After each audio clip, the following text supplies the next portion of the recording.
What's up, boys? All right, so 46 contracts total. Most KOs and most finishes ever in a season. And to date, we've given away on the Contender Series 292 contracts. See first? Unbelievable episode, but unbelievable season, all in all. I mean, we had an epic war last week. We had some crazy spinning back elbows this week. Give us your thoughts on the season as a whole of Contender Series this year. I mean, you guys know what I think of this. Show. It's so awesome. I wish we could do more than 10 a year. I wish the talent pool was deep enough. But you know, there are a lot of things that make this tough. I mean, visas right now are a nightmare. So I love it. I don't know what the question was, but I fucking love this show. It's great. These kids come in and they literally let it all hang out. It's very rare that we get a fight in here that you're like, you know what I mean? You mentioned about I think it was the most contracts ever given out for a season this year. What do you attribute that to? Is that basically just the talent pool out there is getting better, so the fights in here are getting better, or why do you think more contracts are getting handed out at the moment for this year? It's a good question. I don't know. Listen, obviously the talent, the show, the sport, I mean, everything evolves and gets better, and I think the mindset coming into this competition now, people understand what it's going to take to get signed, and maybe that's it. You mentioned wanting to do more, but the talent pool needs to grow as you do this each year. Is there too much of a good thing, though? Do you know what I mean? Is it better to have this once a year so we can sort of miss it and then look forward to it? Or if you were able to, would you do 2 seasons a year? I would do this every week for 52 weeks if it was possible. You know, this is what I like to do. Obviously, sitting cage side for some of the greatest fights ever with some of the greatest fighters ever is fun. But I love young guys that come in and or guys that are, you know, in their early 30s that this is it. This is their opportunity. They've been trying their whole career to get here, or this was their dream to get into the UFC and try to win a world title. And this is what I really love to do. What is the status of Contender Series moving forward? Do you have a TV deal in negotiations? Do you think it could go to Paramount? Where do you think Contender Series will end up? Yeah, it'll end up with Paramount. Okay. Is that far along? Or you're just like crossing the T? I just if you know, you ask me and I honestly answer you, I'd say it ends up at Paramount. A random question, actually, thinking of Paramount and the deal with TKO Boxing or Zuffa Boxing, is that the biggest deal done for a promotion that hasn't put on an event yet? Definitely. I mean, it's definitely got to be. And then outside of tonight, everyone keeps asking you about the White House card, but I wanted to ask about the January card in Paramount. And what do you have anything special planned for that? And when do you start putting that? Literally today. Matchmaking was today, and we started working on the first Paramount card today. Okay. I'm not expecting you to say anything, but do you think there's a chance Ilia Topuria could end up on that card? Big star. It's a possibility. Okay. And then one last one for me. Last week, on Saturday, Charles Oliveira, crazy performance against Gamrot, called out Max Holloway for the BMF title. Don't know if you have any interest in that, but what did you make of Charles's performance and a fight with Max? Yeah, I mean, that is obviously a fight that would be incredible, too, to see them two again. But, yeah, we don't have anything, you know. We talked about it today, though. Yeah. Dan? Yep. When you see guys go out there and give it their all, but end up losing, getting knocked out, whatever it may be, does that make it easier to bring them back for the next season? Or, in your opinion, like, have they shown enough? Yeah, like Malumba. Yeah, we'll bring him back next season. My thing to him is get out there, stay active, you know, keep working, and we'll bring him back next year for sure. Unless something great happens to him between now and then. And yeah. But yes, I mean, last week signed both guys and gave bonuses, and we don't give bonuses here. So yeah, if you come in and you show us something, I mean, when you think about the Contender Series, 10 straight weeks of just badass fights nonstop. So when you're coming into you know, episode 5, 6, 7 of the last one, you know, you got to bring something special. Like, I'll give you an example too. Is, you know, when you think about the Marwan fight, right? This kid is undefeated. Was he 6-0 and 100% finish rate? And you know this kid's never faced any adversity, none in these fights. And then he gets dropped the way he does both times, and back and forth war. We literally got to see everything from this kid as far as talent goes. Then you got to see heart, determination, chin, fight IQ. I mean, all of it. You saw everything that this kid has to offer, and he's only 23 years old. So I have very high expectations for him. I guess the same kind of going around with the Asian kid that came in a little bit good until he got knocked out. Is he someone else that you would like to see go back out, or did he? Well, Sean. So Sean was telling me. He says so. The kid Diaz is being super hyped up by the PI in Mexico. Yet the other kid, the Korean kid, is the only kid we've ever brought in off a loss because he fought for the title in ONE FC. And Sean actually felt like, the Korean kid was the guy. And you don't know until it plays out. But that's part of the fun of tonight and doing the Contender Series. Was that one of the loudest knockouts you heard in a minute? Yeah, Koreans have a rough time with those elbows, man. Yeah. One question outside of tonight. Obviously, this weekend in Vancouver, Reiner de Ridder is fighting Brendan Allen. Is there a chance if RDR goes out there and does something spectacular, he leapfrogs Nasruddin Imavov and gets that fight with Hamzat? Listen, let's see how the fight plays out. I don't know. We did talk about him today, though. We did talk about Hamzat today. We're talking about everybody today. So we'll see.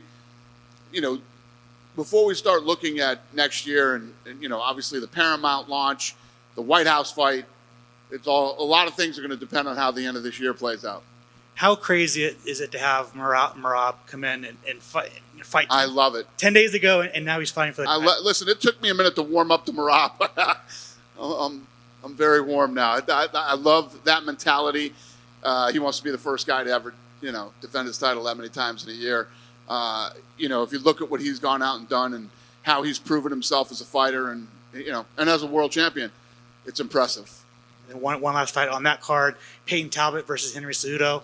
I guess what was the thought process behind that matchup? For what fight? Henry Cejudo versus Peyton Talbot. Oh yeah. What about it? I guess Henry says it's his retirement fight again, and he's and Peyton Talbot obviously is hot prospect, struggled with grappling in his only loss. I guess what was the thought process on this matchup, if there was any? Fun fight. Yeah, I think it's a fun fight. And when you have a young up-and-coming guy like Talbot, you want to put him in against guys, a hardcore vet like him. So, love that fight. Thank you. Yep. Just a few for me. Going back to last week, because we didn't get to talk to you, the Vologden Martinetti fight. Is that the best fight ever in the history of the show? I think so. I mean, obviously that's, everybody has their own personal opinions, but my opinion is yes. I mean, it's one of the, not just in the show, it's a great fight, period. In fight history. It was a badass fight. Obviously, the only thing that sucked is there wasn't a crowd of like 18,000 people watching that fight. You obviously proved how much you loved it with the bonuses. Is that something you'll consider going forward for future seasons of Contender Series, implementing a bonus like that you gave these guys? Not really. I think that, I had never even considered it before, but then after that happened, I was like, first of all, neither one of these two are doing interviews. They're going straight to the hospital, number one. And number two, I'm just gonna throw some money at these guys. This was incredible, and we're signing them both. And I don't know, it was a moment. And I'll save that type of stuff for moments like that. Last one for me. Thoughts on your first place New England Patriots? Thoughts on my what? First place New England Patriots. How about that, right? I literally took a picture of that and sent it off to all my Buffalo buddies who are fans of Buffalo. Every year they're always telling me, this is Buffalo's year, this is Buffalo's year. And, and they all love that the Patriots haven't been doing well since Brady left. So, yeah, it was a good day. Speaking of, you wanted to have more people that fight that didn't get seats in here. You didn't have enough seats, but with the construction with the Apex, how much closer are we to the concessions getting open and then the seats I finally think getting? this is going to be done. You know, we're right there. It's pretty much done now. So, Craig's here tonight too. Text Craig and ask him when this is going to be done. And do you have any idea of like what sort of seat numbers? Oh, a couple weeks. We're a couple weeks away. That makes sense. That's amazing. Female bouts. We had some great female bouts this season, but we didn't have too many next season. And is that something that it's tough finding the female competitors to reach to this level, or is it just I don't know. You'd have to ask the matchmakers that. Obviously, they're always looking for as much talent as they can find. Yeah, there must not have been a massive pool of females to bring in this season. And I know every season it's hard to kind of just rate one season after another. I know the first season you loved just because this was a brand new thing. Is it easy to kind of rate what season is your favorite? Do you have a favorite season, or is it just every season gets better and better? It's hard to remember. You know, we're on our 9th season here, but you know, obviously this season broke a ton of records. Great fights. First time I ever gave out bonuses. You know, there's all kinds of emotions when you come to fight. You've seen me run into the octagon, which I don't do, or signing both guys, which we rarely ever do. Bonuses, which I don't think I've ever done. You know, it's hard to rate one season. I love this competition. I love this show. Last one for me, you know, going back to the Marwan Rahiki fight where he gets folded over at the very beginning, there's a lot of times refs get a lot of heat for stopping the fight early and letting the fight go longer. That instance, I thought the ref did a great job because we got to see what the fight happened. I agree with you. And I could, you're dead right. I agree with you 100%. And what fight was it? The Oliveira fight could have been stopped earlier. They did a great job with that fight. Yeah, I agree. Going along that Marwin fight, obviously you talked about how impressed you were with him facing adversity, but when we just factor things like simply his age, only 23 years old, basically a kid, does that surprise you even more that someone of his age can go through such a war and, you know, come out in triumph? Well, I mean, you don't know who anybody is until they face adversity. John Jones was destroying everybody till that night in Toronto when he got taken into the deep water, and then you really knew who John Jones was. After that night, we got to see that tonight with him. And then obviously it was just mentioned that Luna Vologden fight. People are still talking about that fight from last week. I just had a question for you. Have you had any word from, you know, how long those guys may be out after that, you know, brutal war? We're going to give those guys a break. Yeah. Fair enough. And obviously UFC 323, it's looking like a really stacked card to end the year. Do you think this is the perfect way to end the relationship with ESPN? What's the question? The UFC 323 is looking like a really good card for December to round out the year. Is this the perfect way to conclude the partnership with ESPN? I mean, yeah, we're always going to try to put on the best cards that we can, but yeah, we've had a great relationship with ESPN, and you know, we were talking earlier, like everybody's already starting to feel it. Like there's a lot of relationships between the ESPN team that comes to all the fights and works, and the UFC team, and everybody's starting to feel it. You know, coming to the end here. So they've been great to us, and you know, they've been great for the sport. And yeah, we want to put on a badass last card for them. Hey, Dana. Just recently the UFC suspended Conor McGregor for the anti-doping policies that he for the restriction on that. Is he still going to be considered for the White House card since that'll be up in March?